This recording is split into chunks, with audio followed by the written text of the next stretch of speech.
Hi, Owen. Great to be back with you today for our next episode of our Olympians. And today, really keen to chat to you around your experience at the Atlanta Games. Whilst I was disappointed with my result, I finished 31st out of 44. I had to actually research that before I came on this call. I wasn't quite sure. As my result hadn't got any better, which was disappointing. But I was 31st. I had two touches in my first run, one in my second run.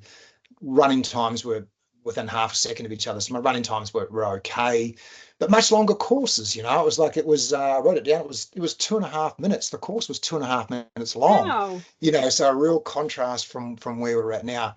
But I didn't realize the emotional toll that the Olympics was taking on me. I think we competed on day 9 from memory. This is 28 years ago, so it's a bit foggy now. But I there was the physical side of it, obviously, which I was in great shape. Andy Fuller had got me into incredible shape. He had done an amazing job. He spent a lot of time with me in the US on the Ocoee River. Sometimes it was just him and I. On the river, we had the whole river to ourselves sometimes. And then my coach for the actual games was Eric Horwood. I'd known Eric for a long time as well, so it was nice to have another familiar face there at the games for me. So whilst I was in great physical shape, and then look, mental shape was fine as well, but I didn't realize the toll that it was actually taken on me. And it wasn't until I crossed the finish line in my second run that it all caught up with me. My first one was okay. I had two touches on. Okay, back then it was like, well, 5 seconds a touch. But then again, courses 2.5 minutes long. Second run, same raw time, but about 2/3 way down the course, I remember my boat sitting on a bit of a stopper, and the front just bobbed up, and it just pushed the pole straight up in the air and then straight back down again. I just remember thinking, it's all over. And essentially it's all over. And I just had to keep going, but it was just like, no, how can that little mistake, just that little bit of the bob of the bow jumping up and just pushing the pole. And obviously carried on to best and finished the run. But as soon as I crossed the line, though, just burst into tears. Just really did. And I wasn't aware sort of why. And then I pulled myself together a little bit, and then got out of my boat and saw my coach and burst into tears again. And just that emotional toll was horrendous, and I didn't realize the pressure that was on me. And I had it easy back then, compared to what athletes have got today. The social media, there's so much more of a public figure than I ever was. For me, I was on the back page of the New Zealand Herald, paddling there, and that was about as much exposure as we could get. There wasn't Instagram, Facebook, Twitter, all these sorts of things where people could watch you, people could harass you, people could interact with you. We didn't have that, which was a blessing, and it removed some of the pressure compared to what they've got now. I sympathize with them, what they've got now. So, and then my parents were there, which was amazing to see them. So, I went over in the stands afterwards and sat with them, and it made no difference to them. And me as a parent now, I see it. It's like they were just proud that I got to the Olympics. And Totally. And I am now too. Pandora. I see it very differently now. I've got two boys, 13 and 15, and we watched because based on the Gold Coast here now, we watched the other night the Australian team name their flag bearer, which was Jess Fox, which was amazing. The pressure that poor girl's got on her. She's and it just seems like an amazing person. I haven't had the pleasure of meeting her. I knew her dad, Richard, really well. We still have a bit of communication every now and again. So I sat there with my youngest son and, chatting about the Olympics and the opening ceremonies and that sort of stuff. It was, and to see Jess be named, flag bearer for Australia, it was great. It's really nice to see. So it's, look, I'm excited to watch the Olympics. It's going to be some early nights. Unfortunately for us, time doesn't work that well, does it?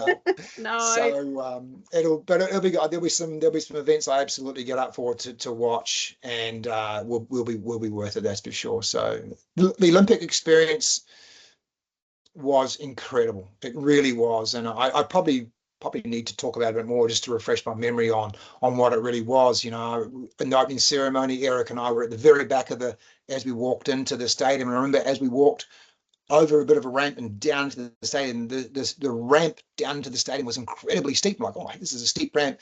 And Eric and I had a New Zealand flag, and we were right at the very back holding this New Zealand flag, cruising along. My parents were way up in the nosebleed section. They managed to get tickets for it, and they could see, Eric and I at the very back with our New Zealand flag and that sort of stuff. So, and to be part of that, and to be part of the closing ceremony, to be part of the Olympic Village and the food and the athletes, seeing the Dutch hockey team coming home with a bronze medal. That Eric and I were heading out to get breakfast at sort of 8 o'clock in the morning. They were just staggering home from a massive night out, with their bronze medals on, and it was just that whole thing was just so incredible. And the Americans, they don't mind putting on a show, and they just didn't miss a beat. It was just, everything was just so big and so over the top and that much fun. And we were a good couple of hours out of the main village. At the Ocoee, we had a separate athletes village out there for all the kayak and canoe paddlers, which was nice. We had our own little bit of serenity out there, which was great. But as soon as we finished, obviously we took off back to the main village to hang out and take it all in and eat as much free food as we could and get the haircuts that were free and everything. It was. I remember I said to my boys a while ago, I said, they had free Olympics at the McDonald's. They had free McDonald's at the Olympics, and it was just like, you walk up and you grab this and you grab this, and you're expecting to sort of pay cash back then or tap your credit card or whatever. It's like, no, you just take it and go. It was an experience. I loved it, and I'm incredibly fortunate to have been, and I certainly don't take it for granted. I think in some ways now it probably means more to me now than it did at the time. I think after some reflection and seeing what people are going through just to get to the Olympics, is a win in itself, irrespective of what they do. And there'll be people for all the countries around the world in the next 2 weeks, the next 14 days, that'll have stellar performances, and there'll be people that fall incredibly short of their expectations as well. My heart goes out to those people. It really does. I'm incredibly happy that I'm not there racing. I'm very, very happy to be sitting back here and taking it all and appreciate it from afar. That's for sure.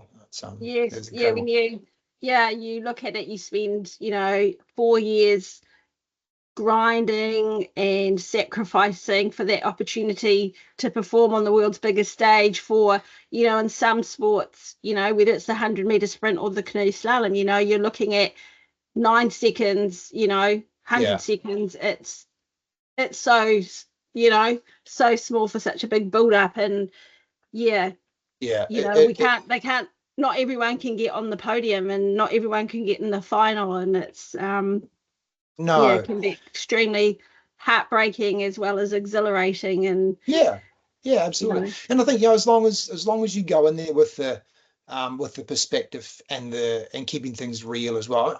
I was never going to get a medal. That was never, no matter who I spoke to, nobody tried to fool me to think that I could get a medal. That was never going to happen. And that, for me to even say that, and I never said that leading into the games, all I wanted to do was the best that I could. I feel like I fell short of that. A good result for me would have been, top 20 would have been fine. And when I was looking at the results before, I took the 5 seconds off, and it moved me up about 4 or 5 places. But it's just like, so any of that top 20 would have been amazing. But it was what it was. It was still an amazing time. That's for sure. It really was. It's good. Yes, and I mean, once an Olympian, always an Olympian. So you've always got that to reflect back on. Is that what's that hanging in the background picture? That's actually that's actually that was after I paddled slalom at the games.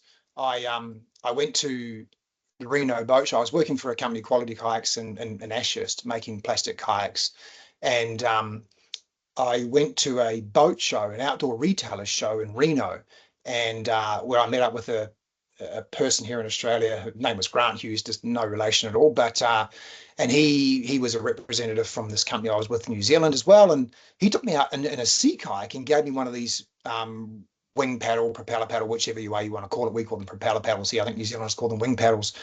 And we went out for a paddle on the lake, and it was quite amazing. I'd paddled at the games 2 weeks earlier. Then I was at this outdoor retailer show and paddling with one of these paddles, and it was like the harder you pulled on the paddle, the faster this kayak went forward. And I was like, oh man, these paddles are incredible. I love it. And he said to me, he goes, oh, you know what you should do, Owen? He says, you should come to Australia for a while. He said, and get some power and get some strength and some real hardcore fitness, and just paddle flatwater sprint for a couple of seasons, and then go back to your slalom. Oh, that sounds like a pretty good idea. So I moved there in March of '97. Moved to Sydney in March '97 and trained with the guys at the AIS there and that sort of stuff, and just paddling flatwater sprint. Long way to get around to that picture on the wall there. But that was my last race in New Zealand. And depending on how much research people do on me will depend on how much they know and how much they want to know, which was interesting just looking through that before I got on this call as well. That was the last race I did in New Zealand, winning the K1 500. And that was a really, really nice thing for me. And that's actually the nice photo. I came across a better photo just before with me a little bit more aggression than that photo there. It was fueled with emotion, that race, and to win it wasn't expected to. Well, people didn't expect me to. I expected to. I had those expectations of myself. But ironically, the medals on there are not kayaking medals. They are actually mountain biking medals. Oh, and okay. So I'm right into my mountain biking now. And I think the reason I love the mountain biking so much is that it's slalom on a push bike. Yes. In a slalom kayak, you're going down the river, you're negotiating the gates, and you get a line wrong here, you might be okay in the next gate, and even the next gate, but it'll be 3 gates down that it catches up with you and goes wrong. And it's the same on the mountain bike. You get a corner wrong or something to that effect, and it catches up with you a little bit further down the track, that's for sure. So I'm doing a lot of mountain biking now. Really, really enjoy it. Good for my fitness, my mental health, all that sort of stuff. So it's that's my little flashback to that's my only sort of thing I have in the house of the past in my office here. It's I sort of allow myself to have that, and everything else is I've got my Olympic boat, which I only just got back a couple of years ago. I literally lost it, and I managed to actually had to buy it back. I had to buy it off somebody. Andy Fuller sent me a message and he goes, "Hey, he says, your Olympic boat is for sale. Somebody's got it for sale in Sydney." And anyway, so I called them up and said, "That's actually my boat." And they're like, "Yeah, well, I bought it from a second-hand store." I'm like, "Oh, okay." So I had to go and buy my own Olympic boat back. But that's amazing. Oh, no, you have to send me a photo of it. I will, yeah. So I got that out in the garage, and I got a beautiful wooden K1 out there as well. So so no, it's good fun.